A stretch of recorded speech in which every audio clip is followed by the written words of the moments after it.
Gate ready with me for Ganesh Chaturthi. তো বান্ধবীর বাড়িতে ছিল পুজো, তো সেই জন্য আমি রেডি হচ্ছিলাম সকাল সকাল। হ্যাঁ গাইস, এটা সকাল সকাল মানে সকাল এত ফার্স্টে আমি দেখলাম আমার হাতের নেল পেন্ট ছিল না, সেগুলো লাগিয়ে নিয়েছি ভালোভাবে। কাম করনে যাও কাণ্ড হয়ে যাতা হয়, মানে গুনে গেতে 3 থেকে 4টে কাজ করি, সেটাও ভুলভাল। যেহেতু সকাল সকাল চান করেছি, চুলটা ভেজা ছিল, তো চুলটা খুলে নিলাম। মেকআপ করতে করতে আর কি চুলটা শুকিয়ে যাবে। তো ফার্স্টে ব্লাশ লাগিয়ে নিয়েছিলাম, কারণ আমার ময়শ্চারাইজার লাগানোই ছিল। তো টাইম নেই, বান্ধবী 3বার ফোন করে নিয়েছে, তো হাত দিয়ে ব্লেন্ড করব।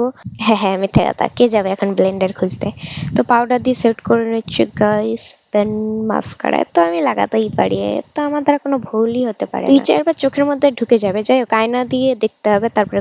তো একটা লিপ লাইনার লাগিয়ে নিচ্ছি। লিপ লাইনারটা আমাকে আয়না দেখেই পড়তে হবে, আমি আয়না নিয়ে আসিনি। ঘরে যাব, ঘরে গিয়ে লিপ লাইনারটা পরবো, দেন আসবো। ব্যাস মোটামুটি লাগিয়েছি ঠিকঠাক আশা করি। তো তার মধ্যে 3বার বান্ধবীর ফোন চলে এসেছে। এটা দেখো গাইস, এই লিপস্টিকটা আমার ফেভারিট, একদম মোস্ট ফেভারিট লিপস্টিক।